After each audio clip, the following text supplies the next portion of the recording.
Hai semuanya, gimana kabar kalian? Semoga selalu dalam keadaan baik. Welcome back again di The Greystone Channel, dan ini adalah segmen analisa pagi, segmen di mana kita akan mengulas untuk update news dan juga pergerakan dari market, khususnya market dari Bitcoin. Hari ini kita berada di tanggal 6 Desember 2024. Teman-teman, di perdagangan kemarin kita sudah dapat beberapa rilis data yang sangat penting, dan ya Bitcoin juga kemarin menembus level 100.000 US dollar ya. Itu keren banget, dan kita happy melihat kenaikan tersebut karena itu menjadi indikasi awal untuk peningkatan lebih banyak koin ke depannya. Kita akan bahas dulu pembahasannya dari kalender ekonomi. Untuk perdagangan kemarin, dini hari itu ada Fed Chairman Jerome Powell yang mendapatkan wawancara ya. Diwawancarai di Dealbook, membahas tentang seperti apa makroekonomi, seperti apa ya, independensi daripada The Fed sendiri, apakah dia bisa dipengaruhi oleh pemerintahan saat ini. Kemudian sedikit sentilan untuk membahas Bitcoin. Ya, bagaimana pandangan dari Chairman Jerome Powell terkait dengan Bitcoin. Kemudian juga ya beberapa data-data ekonomi juga kemarin disebutkan teman-teman. Dan kemarin sih Jerome Powell lumayan happy di akhir tahun ini. Semoga nanti di pertemuan FOMC saat interest rate decision dia nggak bikin gaduh market ya. Jadi kemarin kita dapat rilis data yang lain adalah OPEC meeting, terus initial jobless claim. Jobless claim kemarin mengalami kenaikan. Artinya tingkat pengangguran naik ya sedikit. Terus juga ada data ekspor import dari Amerika Serikat yang menunjukkan posisi masih cukup kuat untuk perekonomian saat ini. Itu ekspor dan import masih cukup balance. Kalau kita perhatikan dari data hari ini, kita akan dapat data Fed balance sheet Amerika Serikat. Kita harapkan Fed balance sheet mengalami penurunan. Kemudian hari ini juga akan ada rilis data non-farm payroll. Hati-hati, hari ini mungkin akan sangat-sangat volatile untuk pasar. Kemudian ada unemployment rate, data tentang ketenaga kerjaan ya, atau data tentang pengangguran, tingkat pengangguran. Kemudian member FOMC Bowman akan speech di perdagangan hari ini. Jadi beberapa rilis data ini berpotensi akan memberikan volatilitas pada market. Waspada ketika menjelang jam 9 malam ya, setengah 9 malam lah untuk waktu Indonesia Barat. Itu teman-teman. Buat kalian yang lagi aktif trading, jadi Get.io lagi ngadain event ya, December Magic. Teman-teman bisa trading dan juga bisa mendapatkan hadiah lewat trading volume yang kalian lakukan. Buat active user, teman-teman berpeluang mendapatkan price pool sampai 8.000 US dollar kalau teman-teman melakukan deposit di Get.io. Wajib registrasi dulu ya, daftar exchange Get.io, linknya aku sertakan di kolom deskripsi, kemudian deposit at least 100 US dollar ya, 100 USDT deposit, kemudian akan berpeluang mendapatkan price pool. Ini price poolnya tergantung, kalau jumlah yang daftar di periode acara ini banyak, ya otomatis lebih sedikit. Tapi kalau sedikit yang daftar, teman-teman bisa berpeluang untuk mendapatkan reward yang cukup gede juga. Ya, periodenya akan berakhir 13 hari ke depan. Kemudian juga ada aktivitas trading volume, besar-besaran trading volume. Yang ikutan yang paling gede bisa dapat 3.000 US dollar. Lumayan. Ini untuk pemenang peringkat 1 sampai 3. Sementara sisanya itu lebih kecil ya nominalnya. Jadi buat teman-teman yang tertarik bisa daftar Get.io, linknya di kolom deskripsi. Kita sedikit mereview apa yang dikatakan oleh The Fed ya, khususnya dari Jerome Powell kemarin, yaitu dia mengatakan bahwa Bitcoin itu seperti layaknya emas. Ya, emas virtual dan digital.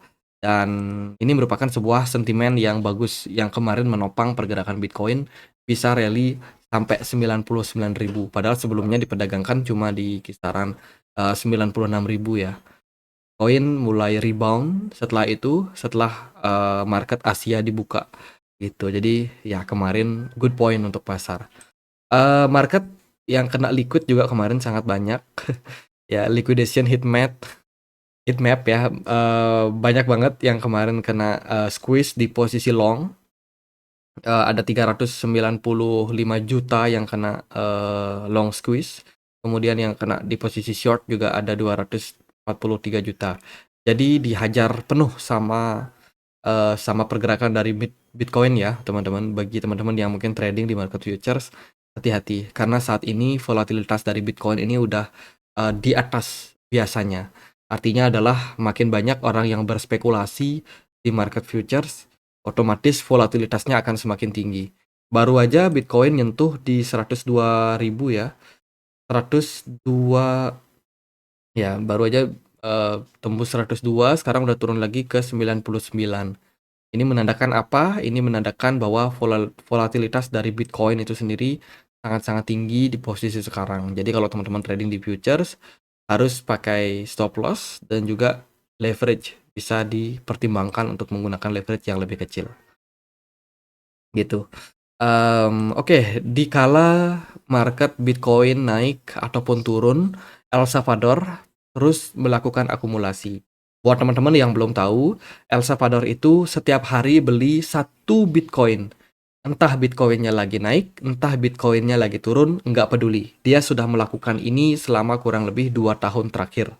Jadi kalau kalian perhatikan dari Arkham Intelligence bisa lihat ada transaksi 1 BTC, 1 BTC, 1 BTC, 1 BTC setiap harinya.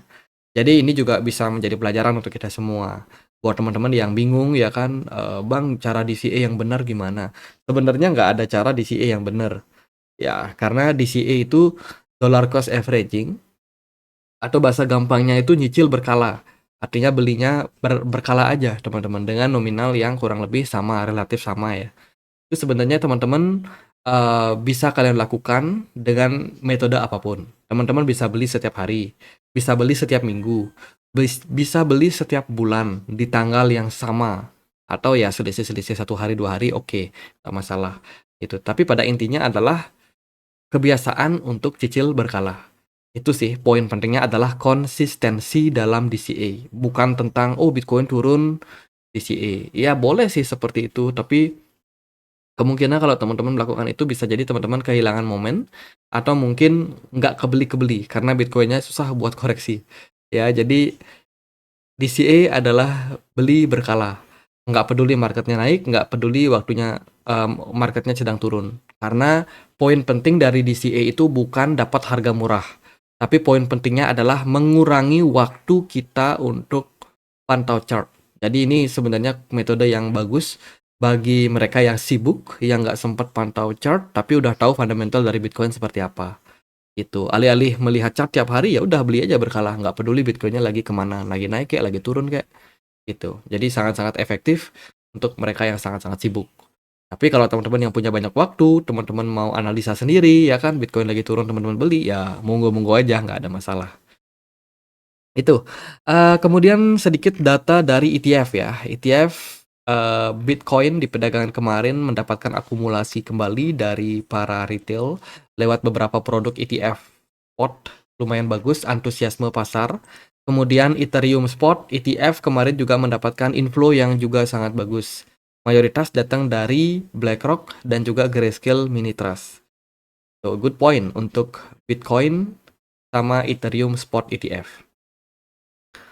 Nah, di saat Bitcoin kemarin naik, Mt. Gox diam-diam melakukan distribusi. Ya, ada perpindahan dari wallet satu ke wallet yang lain dari Mt. Gox. Kemarin ada perpindahan sekitar ya total asetnya itu adalah 2,4 miliar US dollar atau sekitar 24 ribuan Bitcoin. Ya, kemarin ada pergerakan dari wallet Mt. Gox. Nggak tahu itu jual atau nggak tahu teman-teman. Ya pasti dia berpindah udah kepantau. Kemudian mungkin berita yang sempat terpendam karena saking hebohnya ya dengan pernyataan Chairman Jerome Powell kemarin yang mengatakan Bitcoin adalah gold. Donald Trump sudah menunjuk Paul Artkin ya untuk mengambil alih posisi Chairman dari SEC ya yang saat ini dipegang oleh Gary Gensler yang kabarnya akan mengundurkan diri. Gitu. Jadi Paul Atkin ini diketahui adalah orang yang sangat pro sama kripto. Jadi semoga dengan dipilihnya beliau ya kan tidak ada kripto-kripto yang akan dikatakan sebagai sekuritas ke depannya. Itu. Kemudian tidak hanya ketua SEC, baru saja CFTC ini juga semacam mulai gonjang-ganjing untuk siapa yang akan memimpin ke depannya ya. CFTC itu Bapepti-nya Amerika Serikat. Bapepti-nya untuk komoditas, teman-teman, perdagangan komoditas dan juga pasar berjangka ya. Nah, saat ini ada nama Caroline Pham ya yang merupakan yang masuk ke daftar pendek untuk menjadi ketua CFTC yang baru. Sepertinya Donald Trump udah mulai mencoba merombak ya komposisi dari orang-orang di petinggi regulator yang ada di Amerika Serikat. Itu semoga ini bisa menjadi good point juga. Lalu ada prediksi dari venture capital firm ya, yaitu A16Z. Gimana ya sebutnya? A19Z, ya itulah pokoknya. Jadi dia memprediksi bahwa tren pasar ke depannya itu akan mengarah kepada dua hal. Yang pertama adalah tokenisasi, ya, tokenization and artificial intelligence. Ya, kita sudah tahu dua proyek ini bakalan menjadi proyek yang sangat-sangat prospek ke depannya. Jadi kalau teman-teman sudah punya token-token berbasiskan real world asset (RWA) ataupun juga AI agent, ya, teman-teman tinggal menunggu aja. Tunggu momentum trennya rally, sebab tren ini masih akan berlanjut sampai nanti di 2025. Good point. Lalu ada Render, baru saja diumumkan listing ya di Upbit. Siap-siap, Render harganya bisa berpotensi rally. Good point untuk Render. Lalu kabar dari para miners. Nah, mix ya teman-teman, miners hari ini saya yakin pasti happy melihat kenaikan dari Bitcoin. Ya, Bitdeer kemarin mengumumkan dia meluncurkan convertible senior notes ya untuk dapat dana ya untuk dapat dana dari para investor ya kan, dia ngasih rate sekitar 2,25%. Maksudnya adalah Bitdeer ini menerbitkan obligasi. Yuk para investor yang mau beli obligasi, nanti returnnya per tahun aku kasih 5,25% ya. Nanti tujuannya buat apa ya? Dia akan invest di alat mining Bitcoin, sama dia akan beli Bitcoin. Ya, total aset yang dia cari atau yang dia taksir ya itu bisa sampai 360 juta US dollar. Ya, dia menargetkan duit sebanyak itu. Enak banget caranya ya.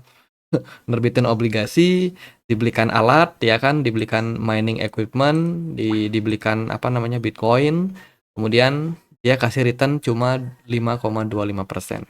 Terus juga ada Bitcoin mining Colossian Cloud ya. Ini baru aja dia pengen meluncurkan convertible note juga.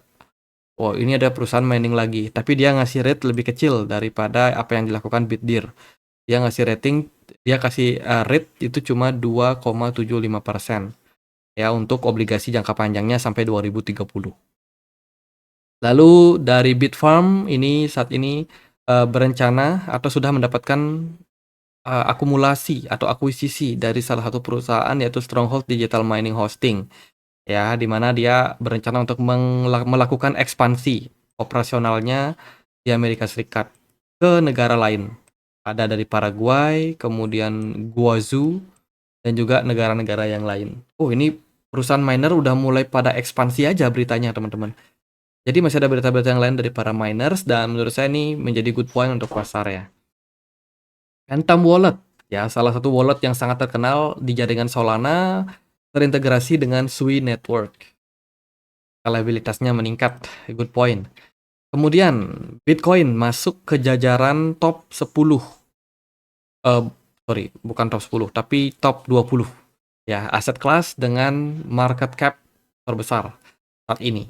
Ya, ini masih di bawah Yuan China, US dollar, euro, yen Jepang, kemudian GBP ya, terus ada Korean won, rupiah, India, terus ada Kanada, Hong Kong, Australian dollar, dan lain sebagainya, teman-teman. Jadi bisa dibilang Bitcoin ini berada di poin 12 ya, di posisi 12, menunjukkan bahwa Bitcoin saat ini supply yang beredar cuma ada sekitar 19 juta Bitcoin saja, teman-teman. Dan valuasinya itu sudah bisa dijajarkan dengan banyak currency yang ada. Bahkan Indonesia itu ada di peringkat 23. Wah, 23 kecil banget ya Indonesia ya, teman-teman. Dan dia masih di atas Israel sama Malaysia untuk market cap-nya. Menurut saya sih negara sebesar Indonesia nggak patut lah. Kan kita luas ya, wilayah luas, sumber daya banyak, sumber daya alam, agraris, terus juga pariwisata kita terkenal. Tapi kok market cap-nya kecil banget, teman-teman. Bahkan di bawah negara-negara yang wilayahnya kecil-kecil. Ya, moga rupiah bisa naik ya market cap-nya. Oke, dari berita yang lain datang dari Ripple juga. Ripple dikabarkan menunda launching untuk stable coin-nya RLUSD kemarin. Ya, ini berita yang negatif karena karena penundaan ini bisa menjadi hal yang banyak dinantikan oleh orang, tapi karena dia ditunda jadi menyebabkan kecewa. Dan Ripple aku perhatikan juga udah mulai koreksi ya, turun. Kemudian ada Cathie Wood yang memprediksi bahwa Bitcoin ini masih jauh dari harga potensinya. Dikatakan bahwa Bitcoin ini akan bisa melampaui emas. Jadi good point sebenarnya dari Cathie Wood yang memang pro sama kripto sejak dulu. Standard Chartered, salah satu perusahaan keuangan atau perbankan besar dunia ya, mengatakan memprediksi bahwa Bitcoin akan menembus level 200 ribu pada tahun 2025 nanti. Oke, itu beberapa narasi dan juga berita yang ada pada pasar. Lalu bagaimana impact-nya terhadap market? Kemarin market gold mengalami penurunan, US dollar, indeks dolar turun, S&P 500 sedikit koreksi dan sudah all time high. Sementara Bitcoin all time high baru di 100 berapa kemarin? 103 ya atau 104. Nah, itu 104 teman-teman. Dia udah koreksi ke 99.300-an something. Lalu apakah Bitcoin masih bakalan rally? Untuk menjawab hal tersebut, kita bisa melihat beberapa poin penting di perdagangan kemarin, yaitu dari rilis data makroekonomi menunjukkan kondisi masih sangat oke untuk pasar. Jerome Powell tidak hawkish pada sesi wawancara kemarin. Bitcoin disenggol, kemudian dari regulasi juga Amerika Serikat tampaknya akan berbenah menggantikan Chairman Jerome Powell, bukan Chairman Jerome Powell, tapi menggantikan ketua SEC, kemudian ketua CFTC-nya juga diganti kemungkinan oleh orang yang lebih muda dan juga lebih paham terhadap perkembangan industri. Kemudian ya intinya secara narasi mayoritas bagus untuk market gitu. Jadi menurut saya sih good point aja untuk Bitcoin ya. Bitcoin dominance kemarin mengalami kenaikan. Bener kan? Kita sudah wanti-wanti akhirnya Bitcoin dominance mantul. Padahal dia kemarin sudah sempat drop ya, turun di bawah trend line, tapi di waktu closing justru Bitcoin dominance-nya melonjak naik lagi ke atas level 2700. Artinya apa? Artinya adalah dominasi Bitcoin berpeluang akan masuk. Tapi good point-nya adalah meskipun Bitcoin dominance akan berpotensi naik secara jangka pendek, tapi trennya tidak akan kuat, teman-teman. Kita melihat di sini pergerakan dari candle ya dari Bitcoin dominance di time frame 1 itu kelihatan kayak ada selling di sini. Di sini ada selling. Artinya apa? Artinya meskipun tren pembalikan mungkin saja terjadi, tapi tren tersebut kemungkinan akan lemah. Ya, yang berarti adalah para altcoiners masih akan dapat momentum untuk kalian. Kemarin juga Ethereum menunjukkan pergerakan yang sangat impulsif, naik mendekati level 4.000 US dollar. Ya, seperti yang kita bilang, kita masuk ke fase kedua, di mana Ethereum sedang outperform Bitcoin. Ya, dan menurut saya ini adalah fase-fase yang sangat-sangat menarik untuk pasar. Seperti itu. Beberapa altcoin kemarin mulai mengalami kenaikan. Litecoin kemarin sempat naik tuh sampai kisaran level 146.